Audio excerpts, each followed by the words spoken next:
Salam alaikum wa rahmatullahi wa barakatuh. Marhaban bikum jami'an. Désolé pour le retard aujourd'hui. Inna alhamdulillah, nahmaduhu wa nasta'inuhu wa nastaghfiruh. La louange revient de droit à Allah. Nous le louons, nous disons de tout le bien, nous demandons son aide et son pardon. Wa na'udhu billahi min shururi anfusina wa min sayyiati a'malina. Nous demandons à Allah de nous mettre à l'abri du mal de nos personnes, des mauvaises conséquences de nos actes. Man yahdihillahu fala mudilla lahu. Quand Allah guide quelqu'un, personne ne peut l'égarer. Wa man yudlil fala hadiya lahu. Et celui qu'Allah égare, personne ne pourra le guider. Wa ashhadu an la ilaha illallah wahdahu la sharika lahu. Et je témoigne que seul Allah est adoré de manière légitime. Wa ashhadu anna Muhammadan abduhu wa rasuluhu. Et je témoigne que Muhammad est son esclave et son messager. Amma ba'd, fa inna asdaq al-hadith kitabullah. La parole la plus vraie est le livre d'Allah. Wa khayra al-hadi hadi Muhammadin sallallahu alayhi wa sallam. La meilleure des voies à emprunter est celle de Muhammad, qu'Allah le couvre d'éloges et de salut. Wa sharra al-umuri muhdathatuha. Les pires des choses sont les manières inventées d'adorer Allah, les manières inventées dans la religion. Wa kulla muhdathatin bid'ah. Toute innovation est une bid'ah. Wa kulla bid'atin dalalah. Toute bid'ah éloigne du droit chemin. Et tout égarement aboutit au feu. On a donc avancé dans la traduction et l'exposé de ce que a dit Cheikh Ibn Baz rahimahullah dans sa conférence intitulée Al-Aqidatu as-Sahiha wa ma yudadduha, la croyance véritable, la croyance correcte, la croyance juste et ce qui s'y oppose. Et ensuite donc le Cheikh a commencé, comme on a pu voir hier, à exposer certaines croyances, certains dogmes qui sont déviants, qui s'écartent du dogme islamique, du dogme de la sunna, de la voie du prophète sallallahu alayhi wa sallam et des générations qui l'ont suivi convenablement. Et on avait cité parmi eux donc les polythéistes. Et les faux arguments auxquels ils s'attachent, donc, sont des arguments qui ont été rejetés par Allah subhanahu wa ta'ala dans le Coran comme on a vu hier. ثم قال الشيخ رحمه الله ومن العقائد الكفرية المضادة للعقيدة الصحيحة والمخالفة لما جاءت به الرسل عليهم الصلاة والسلام ما يعتقده الملاحدة في هذا العصر. Également, parmi les professions de foi, les dogmes, les convictions qui sont de la mécréance et qui s'opposent, qui vont à l'encontre du dogme de la profession de foi correcte, juste, et qui divergent avec le message transmis par les envoyés d'Allah, qu'Allah les couvre d'éloges et de salut. Il y a donc parmi ces dogmes et déviants les convictions, le dogme des athées de notre époque. Min atba'i Marx wa Lénine wa ghayrihima. Donc qui ont emprunté la voie de Marx et Lénine et ceux qui donc les ont suivis. Du'at al-ilhad wal kufri et autres donc individus qui appellent, qui invitent à rejeter la religion, à rejeter la croyance, qui appellent à la mécréance. Sawa'un سموا ذلك اشتراكية أو شيوعية أو بعثية أو غير ذلك من الأسماء, qu'ils donnent à leur idéologie le nom de socialisme ou de communisme ou de bassisme, le bassisme en référence à un parti politique arabe qui s'appelle le Bas, al-Ba'th en arabe, ou quel que soit donc le nom, à part les noms qu'on vient de citer. فَإِنَّ مِنْ أُصُولِ هَؤُلَاءِ الْمَلَاحِدَةِ أَنَّهُ لَا إِلَهَ وَالْحَيَاةُ مَادَّةٌ. Donc parmi les fondements de ces athées, de ces personnes qui ont tourné le dos à la religion, parmi leurs fondamentaux, les bases de leur conviction, il y a le fait qu'il n'y a pas de divinité à adorer. Donc pour eux, la ilaha, il n'y a pas de divinité à adorer. Wal hayatu madda, et la vie est purement matérielle. Wa min usulihim inkaru al-ma'adi wa inkaru al-jannati wan nar. Et parmi également leurs grands principes, il y a le fait de renier la résurrection, de renier la vie après la mort, et de renier qu'il y ait un paradis et un enfer. Wal kufru bil adyani كلها. Parmi leurs fondamentaux, il y a également le fait de renier toutes les religions. ومن نظر في كتبهم ودرس ما هم عليه علم ذلك يقينا. Ceux qui consultent leurs livres et étudient leur sujet, ou à leur sujet, sera convaincu que ce sont leurs fondamentaux. ولا ريب أن هذه العقيدة مضادة لجميع الأديان السماوية. Il ne fait aucun doute donc que ce dogme, ces convictions vont à l'encontre, vont à l'opposé de toutes les religions venues du ciel. لجميع الأديان السماوية ومفضية بأهلها إلى أسوأ العواقب في الدنيا والآخرة. Et donc leurs convictions erronées vont amener ces gens-là au pire des conséquences, aussi bien dans cette vie d'ici-bas que dans l'au-delà. ومن العقائد المضادة للحق ما يعتقده بعض المتصوفة. Donc maintenant on va voir une autre forme de dogme, de conviction qui s'oppose à celle de la sunna, de l'islam authentique. Parmi donc ces voies déviantes, il y a parmi les convictions qui s'opposent à la vérité, les convictions, le dogme de certains soufis. بعض المتصوفة من أن بعض من يسمونهم بالأولياء يشاركون الله في التدبير. À savoir que certains, donc selon eux, certains qu'ils présentent comme étant des alliés d'Allah, des awliya, pluriel de wali, un allié d'Allah, donc ceux qui présentent comme tels, dans la conviction de certains soufis, donc, ils partagent avec Allah la faculté, le pouvoir de décision dans ce monde, de diriger, d'administrer les choses de cet univers. ويتصرفون في شؤون العالم ويسمونهم بالأقطاب والأوتاد والأغواث. Donc il leur donne des titres tels que Al-Qutb ou Al-Watid Al-Ghawth, donc qui veut dire ce sont comme des piliers, des axes autour desquels les choses tournent, ou des personnes à qui on peut demander le secours dans toute situation. وغير ذلك من الأسماء التي اخترعوها لآلهتهم. Et autres noms, autres titres qu'ils ont inventés pour ceux qu'ils adorent, pour dénommer ceux qu'ils adorent. وهذا من أقبح الشرك في الربوبية. Donc cette attitude fait partie des pires formes de polythéisme au sujet de ar-rububiyya, donc de la seigneurie, c'est-à-dire ce qui concerne les actions du Seigneur, qui s'occupe de ce monde, qui en fixe les lois, qui l'administre, qui le gère. Donc ça revient à dire que Allah n'est pas le seul à commander cet univers. وهو شر من شرك جاهلية العرب. Et cela est pire que le polythéisme que commettaient les Arabes d'avant l'islam. لأن كفار العرب لم يشركوا في الربوبية. Car les Arabes, les mécréants arabes de l'époque, n'avaient pas commis de polythéisme au sujet de la seigneurie. Quant à dire que c'est Allah qui dirige ce monde. Ils disaient que c'était Allah et Allah seul qui dirige le monde. Le polythéisme donc qu'ils ont commis, c'était au sujet de l'adoration. Qu'ils adoraient Allah, mais pas que Allah. وإنما أشركوا في العبادة. Donc d'une part, d'autre part, وكان شركهم في حال الرخاء. Également les polythéistes d'avant l'islam, les Arabes, les polythéistes arabes d'avant l'islam, ils commettaient ce polythéisme, cette adoration dirigée à un autre qu'Allah, quand tout allait bien, quand leur situation était favorable. أما في حال الشدة فيخلصون لله العبادة. Mais lorsque la situation donc se durcissait et que la situation l'heure était grave, dans ce cas-là, ils n'adoraient plus qu'Allah. Donc ils adoraient d'autres divinités qu'Allah, avec Allah, quand la situation était favorable.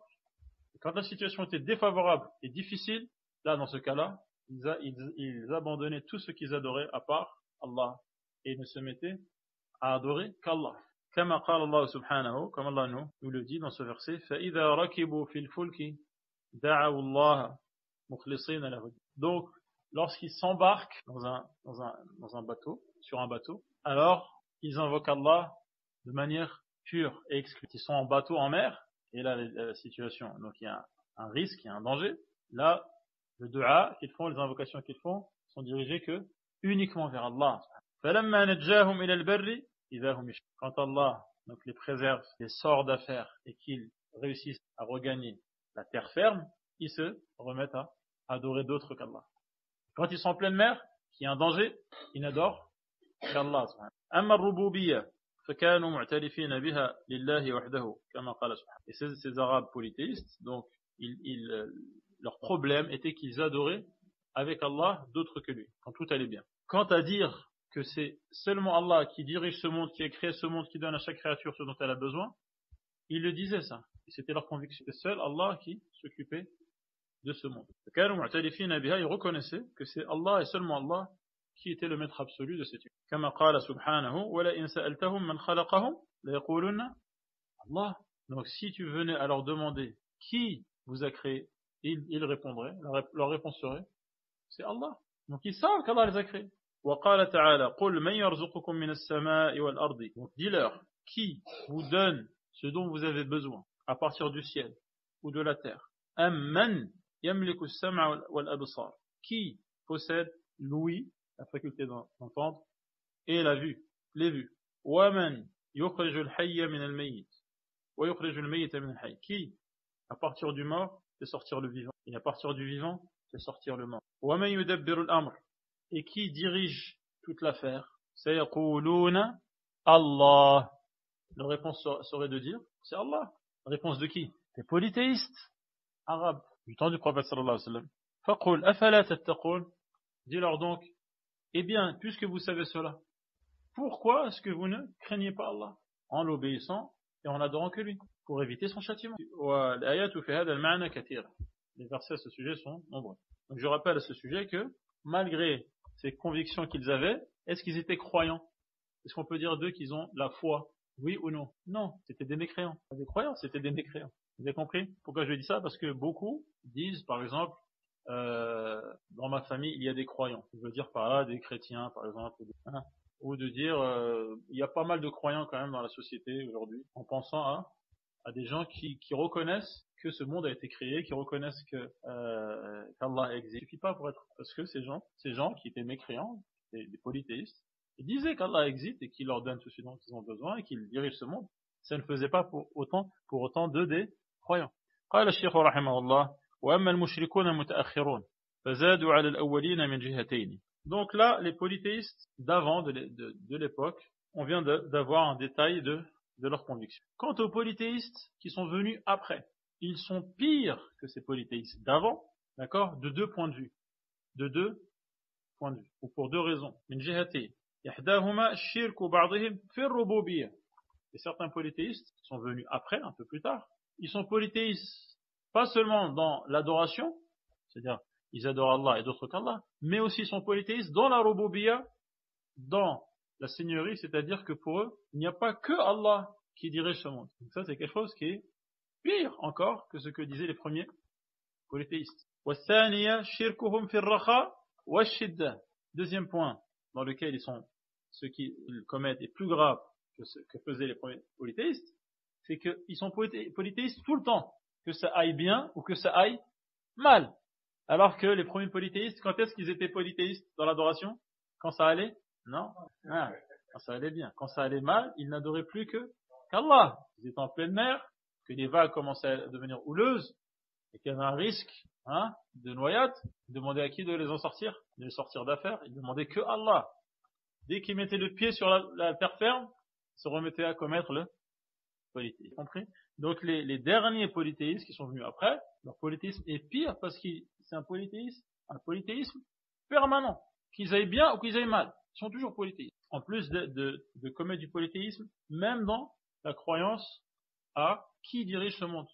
Pour eux, il n'y a pas qu'Allah qui dirige ce monde. Donc c'est encore pire que ce que disaient les Arabes d'avant.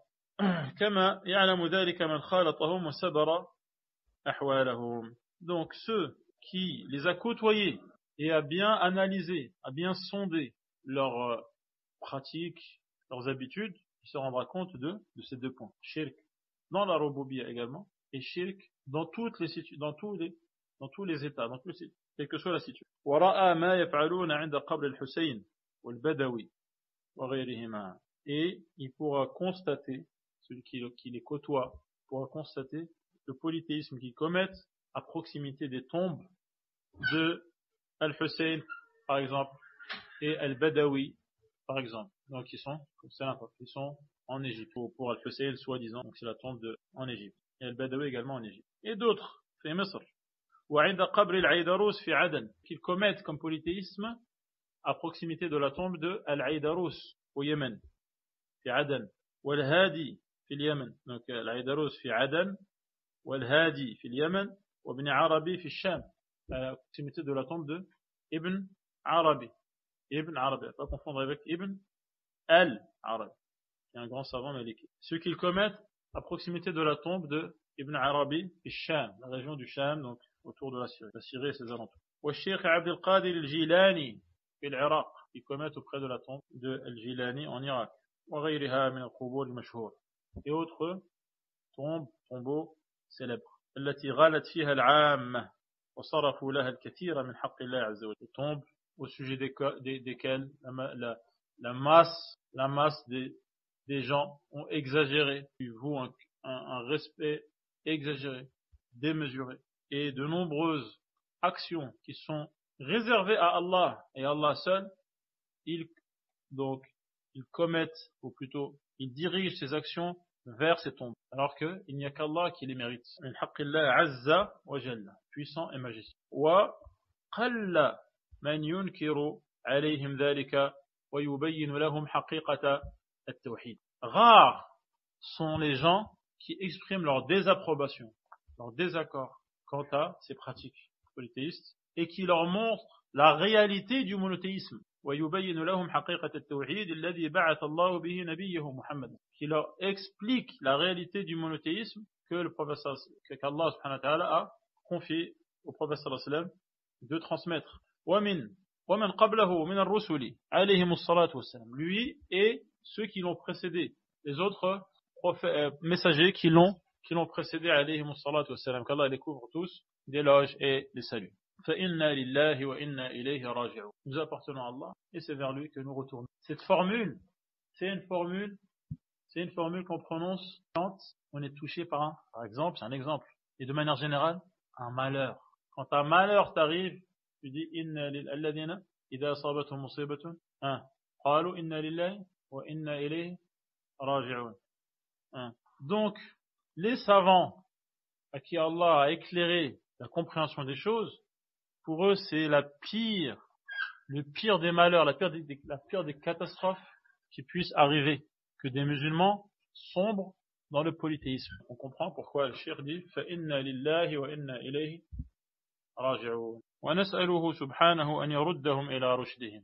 Nous demandons à Allah, loin de lui tout défaut, de les ramener à la raison, de leur permettre de retrouver leur raison, leurs esprits. وَأَنْ يَكْثُرَ بَيْنَهُمْ دُعَاةُ الْهُدَى. Le cheikh est en train de faire un dua ici. Il demande à Allah de multiplier parmi eux des gens qui vont les inviter, qui vont les appeler, qui vont les attirer vers le droit chemin. وأن يوفق قادة المسلمين وعلماءهم لمحاربة هذا الشرك. Et il demande à Allah de permettre avec succès, de permettre aux dirigeants des musulmans et aux savants et à leurs savants de combattre ce polythéisme et donc d'en finir avec lui. والقضاء عليه ووسائله. D'en finir avec le polythéisme, d'achever le polythéisme et tout ce qui mène vers le polythéisme. إنه سميع قريب. Allah est celui qui est proche et qui entend tout. قال رحمه الله ومن العقائد المضادة للعقيدة الصحيحة في باب الأسماء والصفات. Maintenant particulièrement, donc on a vu là, il a exposé ce qui allait à l'encontre frontalement, ce qui allait à l'encontre carrément de la foi correcte. On parlait du shirk, d'accord, shirk majeur. Maintenant, plus particulièrement, il va parler des dogmes, des convictions qui sont contraires à la foi correcte, juste et correcte, dans le chapitre, dans la question des noms et des attributs. Qui peut me rappeler quel est le dogme des sunnites concernant les noms d'Allah et ses attributs? Donc, barakallahu fik.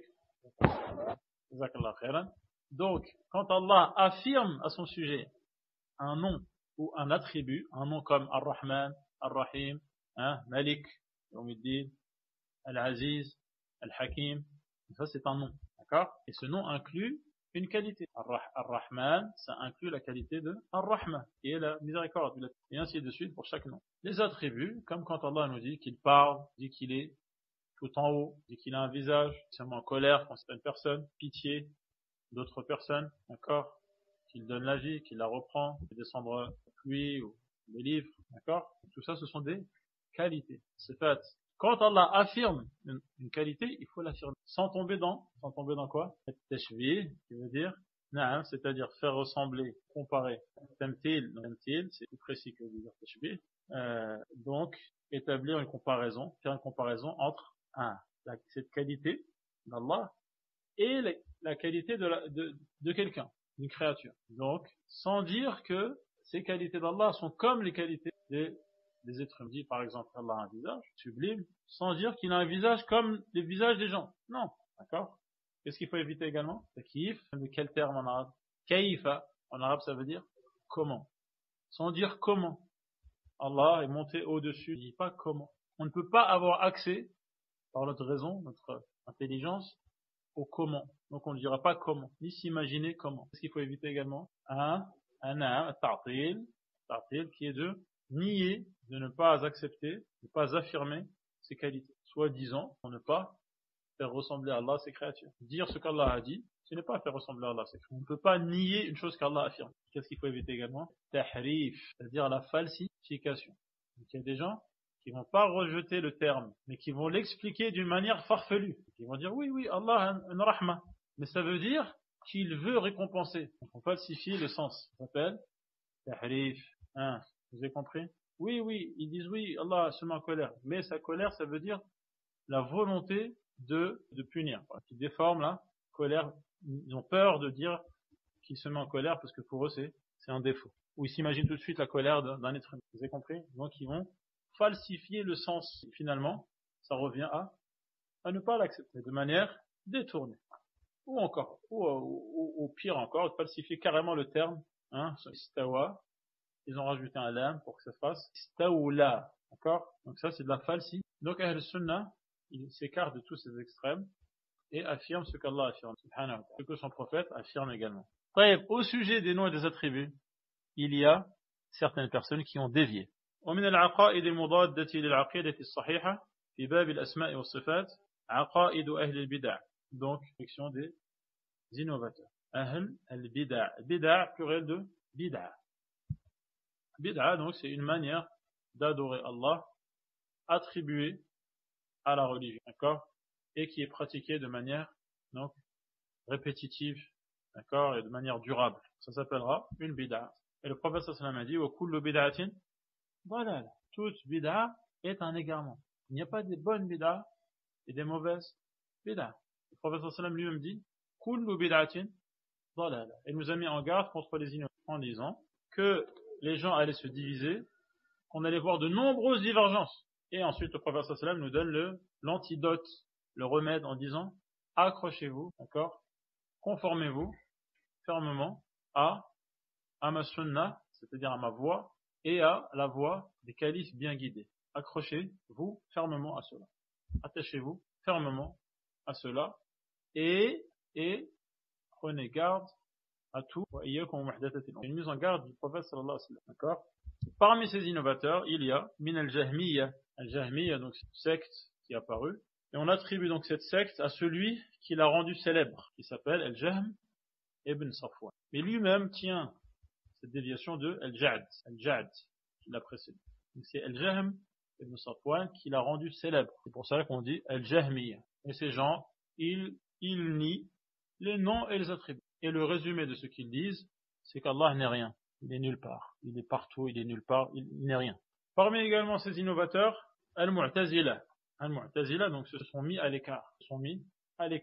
Et ils se sont développés, et ils ont vu leur apogée, donc leur pic, à l'époque de l'imam Ahmed. À la fin du 3e siècle et ces gens, donc, ils nient les as-sifat. Ils nient les attributs d'Allah. Et ils nient, par exemple, que le Coran soit la parole d'Allah. Et ils nient les autres. Et ils ont d'autres également. وَمَنْ سَلَكَ سَبِيلَهُمْ فِي نَفْيِ صِفَاتِ اللَّهِ عَزَّ وَجَلَّ. Et autres, ceux qui ont emprunté leur voie dans le fait de nier les attributs d'Allah. Ceux qui ont emprunté leur voie comme les Ash'arites, les Ash'a'ira, même s'ils n'ont pas atteint leur niveau. Parce que les Ash'a'ira, ils affirment et ils en nient d'autres, de manière contradictoire. Et donc ces gens, ils dépouillent Allah subhanahu wa ta'ala de ces qualités qui sont des qualités de la perfection. C'est ces qualités qui nous permettent de connaître la perfection d'Allah subhanahu wa ta'ala. Donc ceux qui ne les attribuent pas, qui ne les affirment pas, ils refusent d'affirmer quoi? La perfection d'Allah subhanahu wa ta'ala. Wa min sifat al-kamal wa wasfi azza wa jal bi sifat al-ma'dumat wal jamadat wal mustahilat. Et donc quand ils parlent au sujet d'Allah subhanahu wa ta'ala, ils utilisent des qualificatifs qui sont en réalité les qualificatifs de ce qui n'existe pas, de ce qui n'existe pas, ou de ce qui est inerte et sans vie. Donc ils vont dire par exemple, Allah il est ni en haut, ni en bas, ni à droite, ni à gauche, ni à l'intérieur de l'univers, ni à l'extérieur de l'univers. C'est quoi? Qu'est-ce qu'ils sont en train de décrire? Ce qui n'existe pas. Ce qui n'existe pas. Comme les savants ont cité un exemple en disant quelqu'un qui dit j'ai un arbre dans mon jardin. Hein. Est-ce qu'il a un tronc? Non. Est-ce qu'il a des racines? Non. Est-ce qu'il a des branches? Non. Est-ce qu'il a des feuilles? Non. Est-ce qu'il a des fruits? Non. Est-ce qu'il a une cime? Non. Il n'y a pas d'arbre. Il n'y a pas les qualités de l'arbre. Il n'y a pas d'arbre. Ça, c'est un exemple pour comprendre que ce que disent ces innovateurs, ça revient à nier Allah. Une forme d'athéisme. Athéisme. Il n'y a pas de Dieu à adorer. Il n'a pas de qualité. Il n'a aucune qualité. Donc ça revient à dire qu'il n'existe pas. Vous avez compris? Al-ma'doumat, wal-jamadat, wal-mustahilat. Également, ça revient à parler de choses qui sont impossibles. Mustahil. À moins que le cheikh ici vous lise le terme mustahil dans son sens premier, à savoir des choses qui n'existent pas ou qui ont disparu. Et s'il veut dire par là mustahil dans le sens actuel, qu'on peut également exprimer en disant al-mumtani'at, donc ça veut dire des choses qui sont impossibles. Comme dire par exemple, on ne dit pas qu'il a une vie et on ne dit pas qu'il n'a pas de vie. Possible. On ne dit pas qu'il a une vie et on ne dit pas qu'il n'a pas de vie. Et ici dit ce genre de choses au sujet des attributs. Ils ne veulent ni affirmer ni nier. Donc s'ils nient, ils parlent de quelque chose qui n'existe pas, s'ils nient. Et s'ils veulent trouver une autre alternative en disant on va ni nier, parce que si on nie, ça veut dire qu'on fait ressembler à des choses qui n'existent pas. Si on affirme, on fait ressembler aux créatures. Donc on va ni nier ni affirmer. Et donc là il parle de choses qui sont impossibles, qui ni n'existent ni n'existent pas. Vous avez compris? Et donc ces incohérences, ces contradictions sont la conséquence de tous ceux qui s'écartent de la voie des premiers musulmans. Cela va les amener à des incohérences et des contradictions et des impasses. Ta'ala Allahu an qawlihim 'uluwan kabira. Allah est bien au-dessus de ce qu'ils disent. ويدخل في ذلك من نفى بعض الصفات وأثبت بعضها كالأشاعرة. Donc, on peut également citer à ce sujet, inclure dans ces catégories, ceux qui affirment certaines qualités, certains attributs, mais en nient d'autres. Ils nient d'autres. Certaines qualités, ils vont les attribuer, donc, comme la vie, par exemple, la vue, l'ouïe, la parole, bien que c'est discutable, la puissance, la capacité d'agir, la science, mais pitié, non, ils ne vont pas l'affirmer. Le fait qu'Allah soit au-dessus du trône, ils ne vont pas affirmer. Le fait qu'Allah descende, dernier tiers de la nuit, non, ils ne vont pas affirmer. Pourquoi soi-disant? Pourquoi? Parce que pour eux, affirmer certaines qualités, ça ne revient pas à le faire ressembler aux créatures. Mais affirmer certaines qualités autres revient à faire ressembler aux créatures. Donc ils vont faire un choix qui est basé sur des réflexions qui leur sont propres, pour dire là on va affirmer et là on va nier, ou interpréter d'une manière qui revient finalement à les nier. Al-Cheikh explique en disant فَإِنَّهُ يَلْزَمُهُمْ فِي مَا أَثْبَتُوهُ مِنَ الصِّفَاتِ نَظِيرُ مَا فَرُّوا مِنْهُ فِي الصِّفَاتِ الَّتِي نَفَوْهَا. Quand ils ont nié par exemple qu'Allah est pitié, pourquoi ils nient qu'Allah? Si on dit qu'Allah est pitié, ça veut dire qu'il est faible. Allah n'a pas de défaut. On ne peut pas dire qu'Allah est pitié. Vous avez compris? Donc on ne va pas dire qu'Allah est pitié. Allah a une vie? Oui. Et en quoi le fait d'affirmer qu'il a une vie est différent que d'affirmer qu'il a une pitié? Si vous dites qu'affirmer qu'Allah a une pitié, ça revient à dire de lui qu'il est faible parce que les gens aussi ont une pitié, donc ça veut dire qu'il va ressembler aux gens. Les gens aussi ont une vie, donc ça revient au même. si vous dites qu'Allah a une vie, les gens aussi ont une vie. Donc ça veut dire qu'ils ressemblent aussi aux créatures. Vous voyez la cohérence? Hein? Ils vont dire non, la vie d'Allah correspond à sa grandeur. Et la vie des gens correspond à leur faiblesse. Oui, et bien dites la même chose pour la pitié. La pitié d'Allah correspond à sa grandeur. Et la pitié des gens correspond à leur faiblesse. Le visage d'Allah correspond à sa grandeur, le visage des gens correspond à leur faiblesse. Les mains d'Allah correspondent à sa grandeur, les mains des créatures correspondent à leur faiblesse. Et ainsi de suite pour tout, et affirmer toutes les qualités en disant cela. Vous avez vu la cohérence des innovateurs? وَتَأَوَّلُوا أَدِلَّتَهَا. Donc cela, cette manière de procéder, les a amenés à interpréter de manière non justifiée les arguments. Quand on leur dit, mais Allah a dit dans le Coran, qu'il a pitié de certaines créatures. Et il dit Ar-Rahman Ar-Rahim. Il dit Ar-Rahman Ar-Rahim. Oui, mais en fait, pitié, ça veut dire qu'il veut récompenser. Pas vraiment dire la pitié, ça veut dire qu'il veut récompenser. Donc ça les a amenés à interpréter d'une manière qui ne tient pas la route. Parce que même en disant, ça veut dire qu'il veut récompenser, donc ça veut dire qu'ils affirment une volonté. Et les gens aussi ont une volonté, comme Allah a dit. Vous voyez, à chaque fois qu'ils veulent fuir d'une chose, ils tombent dans une autre chose, qui revient au même. Donc, تأولوا أدلتها فخالفوا بذلك الأدلة السمعية والعقلية. Ce qui les a amenés à aller à l'encontre des arguments, des preuves. As-sam'iyya, ça veut dire qu'on entend, c'est-à-dire les preuves du Coran et des hadiths. Ça s'appelle adilla sam'iyya.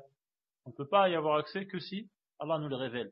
Et on les entend, donc quand on lit le Coran, on lit les hadiths. Et ils sont également en contradiction avec les arguments aqliyya, les arguments rationnels, basés sur la raison, la réflexion, la déduction, même rationnellement d'un point de vue de la réflexion, de la déduction, eh ben, ça tient pas la route, c'est une contradiction également. وَتَنَاقَضُوا فِي ذَلِكَ تَنَاقُضًا بَيِّنًا. Leur incohérence est flagrante. أما أهل السنة والجماعة فقد أثبتوا لله سبحانه ما أثبته لنفسه. Quant aux gens qui empruntent la voie du prophète sallallahu alayhi wa sallam, ils sont réunis autour de quoi? On a dit plusieurs fois. Ahl Sunnah wal Jama'a, ils sont réunis autour de quoi? Non, exactement, autour de la vérité, qui est le Coran, notamment, donc, et les arguments qui sont tirés de l'Ijma', par exemple, notamment le consensus des premières générations, et ils sont réunis autour du gouverneur musulman. طيب. Ces gens, Allahumma ja'alna minhum, فقد أثبتوا لله سبحانه ما أثبته لنفسه وأثبته له رسوله محمد صلى الله عليه وسلم من أسماء والصفات على وجه. Ils affirment, comme on a dit, ce qu'Allah affirme, ce que son prophète affirme, tel que cela donc correspond à la d'Allah subhanahu. ونزهوه عن مشابهة خلقه, tout en ayant pour foi et conviction que loin d'Allah, Allah est loin de ressembler à ses créatures. Quelle ressemblance il pourrait y avoir entre Allah le créateur et les créatures? تنزيها بريئا من شائبة التعطيل. Et ce tanzih, donc cette conviction qui est d'être convaincu donc qu'Allah est loin de ressembler aux créatures, ne les amène pas pour autant à nier ta'til. فعملوا بالأدلة كلها, ce qui les a amenés à prendre tous les arguments, contrairement aux autres qui ne font pas partie de Ahl Sunnah Jama'a. Ils vont privilégier certains arguments au détriment d'autres. Et ces autres vont être privilégiés par une autre secte au détriment de ceux qui ont privilégié l'autre. Et ainsi de suite. Alors qu'Ahl Sunnah, leurs cœurs sont assez larges pour accepter l'islam dans son ensemble. Tout ce qui vient d'Allah, ils l'acceptent. Car Allah leur a permis d'avoir assez large pour contenir tout ça. Les autres, leurs cœurs ne sont pas assez larges pour contenir cela, et donc ils en rejettent une partie de manière plus ou moins directe. فعملوا بالأدلة كلها ولم يحرفوا, et ils ne sont pas tombés dans la falsification. ولم يعطلوا, ils ne sont pas tombés dans la négation. وسلموا من التناقض, ils sont à l'abri des incohérences et des contradictions. الذي وقع فيه غيرهم, dans lesquels les autres ont sombré. كما سبق بيان ذلك, comme nous l'avons vu. وهذا هو سبيل النجاة والسعادة في الدنيا والآخرة. Voilà donc la voie pour connaître le bonheur ici-bas dans l'au-delà, et pour être sain et sauf. وهو الصراط المستقيم. Voilà le sens de الصراط المستقيم, le droit chemin. Qu'est-ce qu'on dit à chaque fois dans chaque raka'a de chaque prière de chaque jour? Ihdina as-sirat al-mustaqim. As-sirat al-mustaqim, c'est ce qu'on a détaillé. As-sirat al-mustaqim, donc c'est un chemin. Un chemin, c'est quelque chose qu'on emprunte, c'est quelque chose qui a un but, c'est quelque chose qui est balisé. C'est un chemin qui est emprunté par des gens avant nous. Et on ne fait que marcher sur leur trace. As-sirat al-mustaqim, il est rectiligne, il amène à destination. وهو الصراط المستقيم الذي سلكه سلف هذه الأمة وأئمتها. Le chemin qu'ont emprunté les premiers musulmans avant nous et les grandes figures de l'islam avant nous. Et nous sommes venus après. On leur emboîte on les suit. ولن يصلح آخرهم إلا بما صلح به أولهم.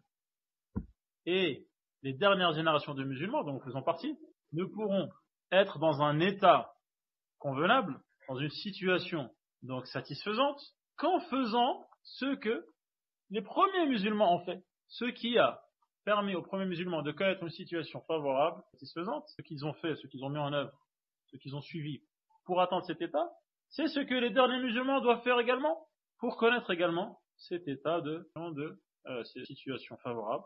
Et quel est justement ce qu'ils ont fait pour connaître cela? C'est ce que les derniers doivent faire également. وهو اتباع الكتاب والسنة وترك ما خالفهما. Suivre le livre et les hadiths du prophète d'une part, et d'autre part, délaisser, s'écarter, abandonner tout ce qui vient s'opposer, tout ce qui est en opposition avec le Coran et les hadiths. Wallahu waliyut tawfiq wa huwa subhanahu hasbuna wa ni'mal wakil. Donc, c'est Allah qui accorde, et c'est lui, loin de lui tout défaut, qui nous suffit largement. Et quel bon soutien.